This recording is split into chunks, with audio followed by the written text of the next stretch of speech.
Hello guys, welcome to another episode of Neural to Body Connection. Alright, so what we're going to do today is we're going to look at the three different types of bows that I have. But there's tons of different bows, there's probably 5 different types. You got the crossbow, you get the compound bow which I have here, you have your recurve bow, you have your traditional long bow which I don't have, and you have your traditional Mongolian horseback. So I'll be shooting them all up separately so you can see how they get strung as well. First I start with the Mongolian horseback bow here. It's quite cold temperature, so I want to do this quick before the wood gets compromised.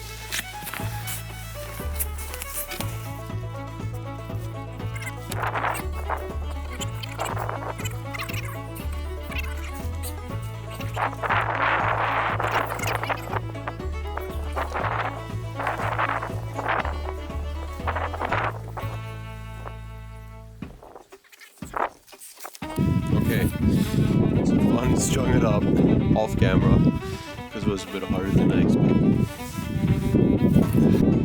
Next up is stringing up the recurve.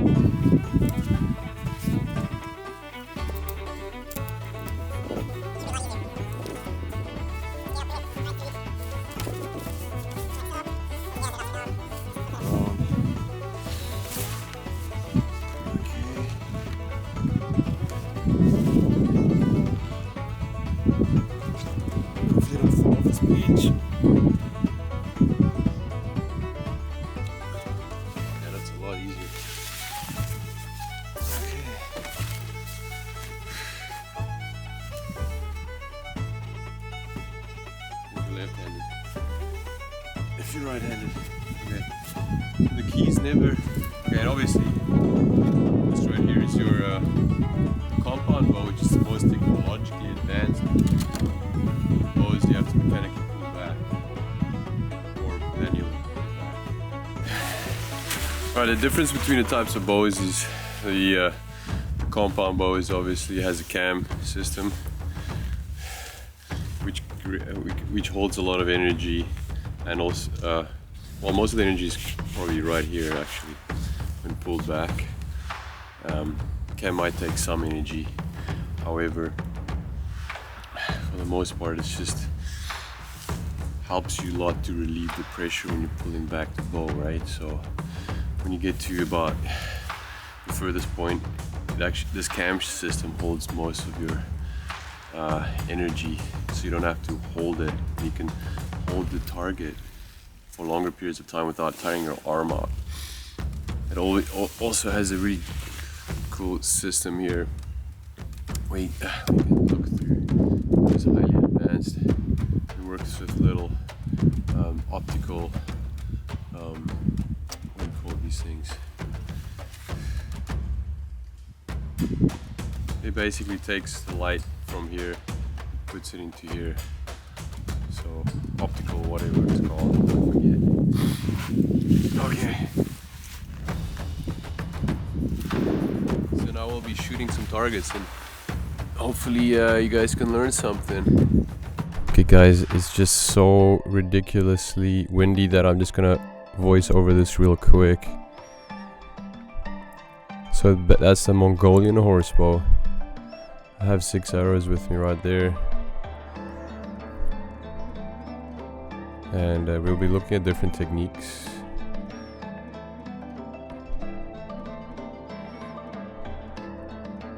So you can shoot from the left or the right side of the arm or the hand, and you rest it on your hand and not the actual bow, unlike the recurve. You can also use your thumb as a thumb release and pulling it back, which is like typical horseback riding style. The reason I did that is so that the arrow doesn't fall off the bow as you ride on the horse. It's a more secure grip on the arrow. So I'm inserting the arrow right now, laying it on my thumb on my left hand, which is how Lars Anderson, famous helper of the Robin Hood movie, explains. Okay, so here I'm explaining how I'm holding the arrow and the string with my right hand. I have my thumb underneath the arrow and on the string hooked in like an L, and then I have my right index pushing against the arrow so it doesn't fall off, of course, right? It was expected. So that one was a bit missed, but it's my first time shooting this bow in a long time. Actually, I've never shot this specific bow. It's like my first shot ever on that bow. So that's a 30 pound bow. So the tension on that is 30 pounds on your right arm when you pull it back. Definitely not as technically easy to shoot with than a recurve or a compound bow. It's a bit more complicated to shoot as you have what's called an archer's paradox, which is slightly higher than the recurve.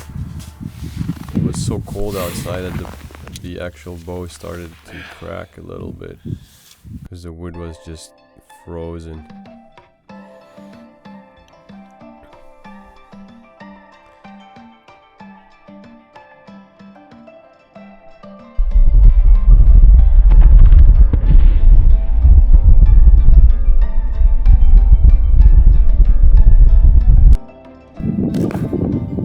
So I actually hit a target that time, great. I had to just compensate for Archer's paradox. Okay, so now I'll be taking a shot on the other side of it. So I'm going to shoot on the other side as well. So I'm using on the other side of my hand, because I'm right-handed. I'll be putting my thumb underneath and curling my index finger over.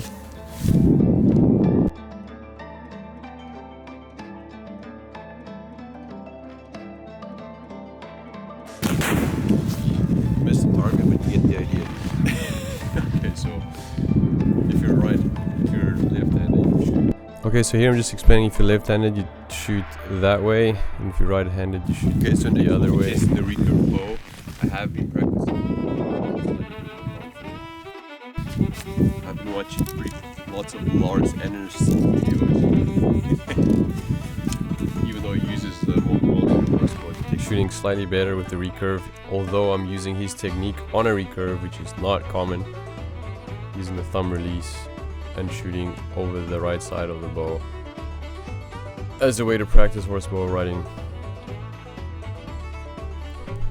which I don't recommend if you're doing proper recurve, but I just did it as an experimental technique. Okay, so here I'm just describing how to do proper recurve. You put the arrow on the left side, sort of like on the wrist, which is in the inside of the riser. So it makes it really easy.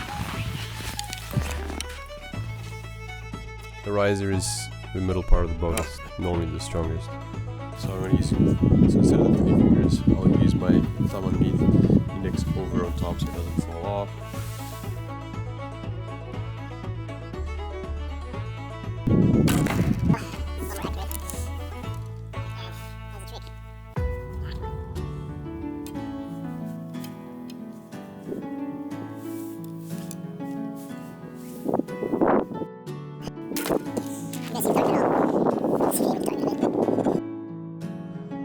Okay, so here I'm using a thumb release on the right side of my bow.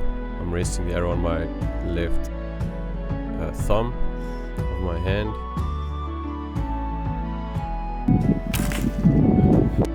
So that was a horseback archery technique, shooting on the right side of the bow and on my hand instead of the wrist.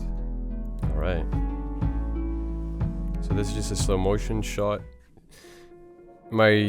I pull back my neck a lot, which is not proper form. I apologize for that. I'm working on it. The whole idea is to really relax your shoulders and make them go down. It's good to practice on a 25 or 20 pound bow to get the technique right and build up to 30, 40 pounds. I believe this bow is set at 30. So here I'm using, as well as the previous shot, I use my natural hand's index finger to release the shot. using my thumb to press against the left side of the riser. This idea I got from horseback archery, and I find it works really good actually. I'm tensing up my neck, so I have to work on that strength and technique a bit more. Okay, as you can tell, I'm wearing a leather glove in my right hand because I'm shooting with many types of techniques. Without the glove, it will be pretty painful using a thumb release or an index finger release, or any of the other variations I used. So definitely recommend it. And here, that's about 100 feet, maybe 80 feet. And I just want to demonstrate the accuracy of a recurve. It's a really great, amazing bow. Same with the compound bow. I can probably hit the target with the compound as well. Okay, once again I'm using my index finger to release the string and holding my thumb against the arrow against the right side of the riser. I got the idea from horseback riding, as mentioned before, so that the arrow doesn't fall off if I do end up tilting the bow at some point. I'm still adjusting my... There you go, hit the target. I was just adjusting. Takes about 2 to 3 shots to get used to the distance. Most of my arrows were hitting the ground at the time. Then I pointed slightly higher.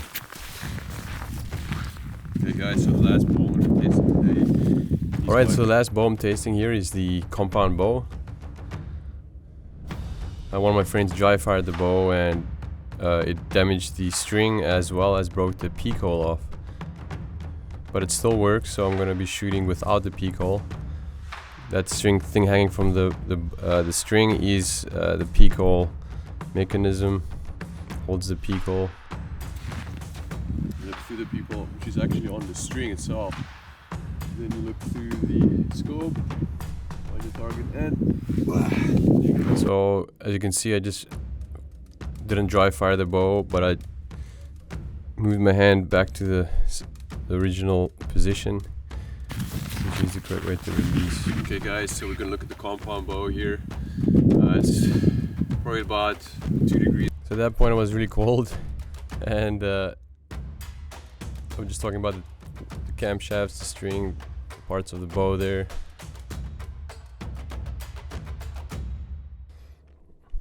As you can tell, it's a pretty complicated piece of machinery, but it is amazingly accurate. You can go up to 120 pounds quite easily. It's definitely used for shooting deer, larger animals. There's also the light scope. There's optical fibers in there that catches the light from the right side, or even a battery, and shoots it through. Water measurer there to show you whether or not the bow is actually level. So here we go. So you can tilt it to the left or right to get that nice and straight. Slight tilt may not be a bad idea, depending on the situation. If you're shooting from a tree hanging off a harness at a deer, I don't think the angle really matters, as long as you shoot accurately with the right technique. Although technique is not so important with these bows because they are so mechanically inclined that they do most of the work for you. You just have to pull back and aim properly, and the rest is done by the bow itself, especially if you're using a release on your wrist, which I'm not doing right now. Really missed the target. Okay, so here I am using a traditional recurve style shooting grip with my right hand on the string as a release. So it's just two fingers on the bottom, one finger on the top of the arrow, and you just pull right back and release in that traditional way. Right here I'm using the actual release. It's called a wrist release, and it gives you super accuracy. You pull back, all the tension's on your wrist, you just press that button and it lets go of the string, and it's very accurate, and there's not a lot of friction on the string, as you can tell, which could move the bow or flick the string and the arrow in the wrong direction. Okay, right now I'm just setting the arrow in its arrow rest, which is very nice arrow rest, very secure, made out of fiber.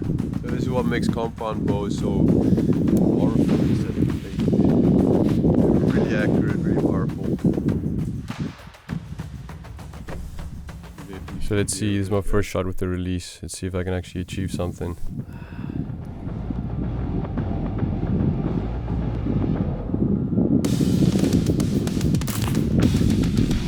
Super accurate shot, right?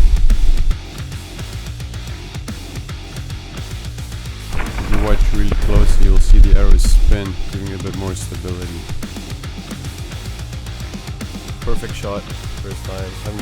I haven't shot a compound bow in about a month, and that's the first shot right on target with the release, of course.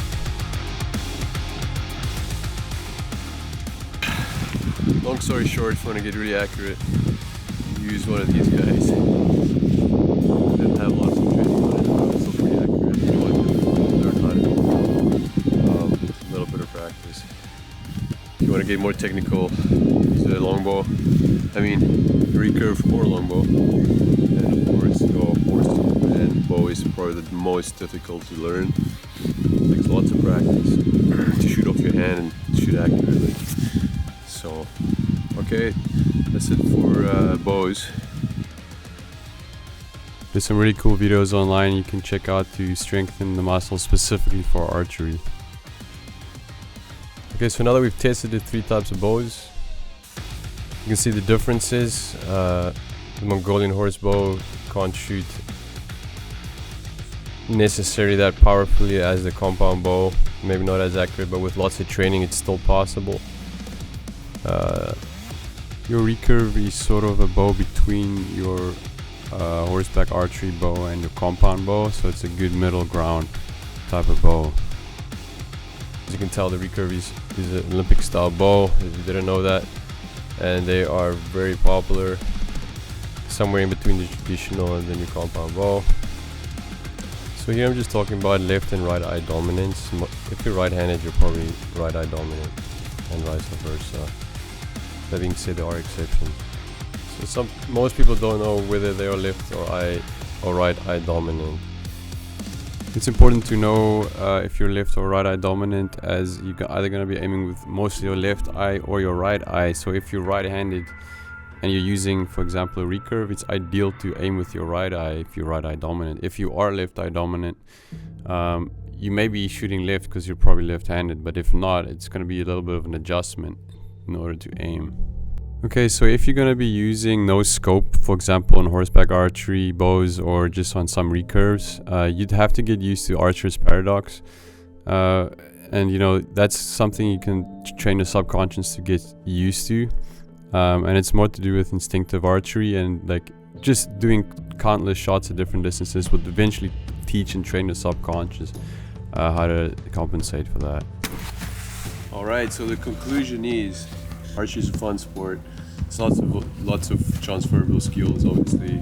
Lots of stuff you can learn: focus, concentration, your body. It actually helps you with your posture.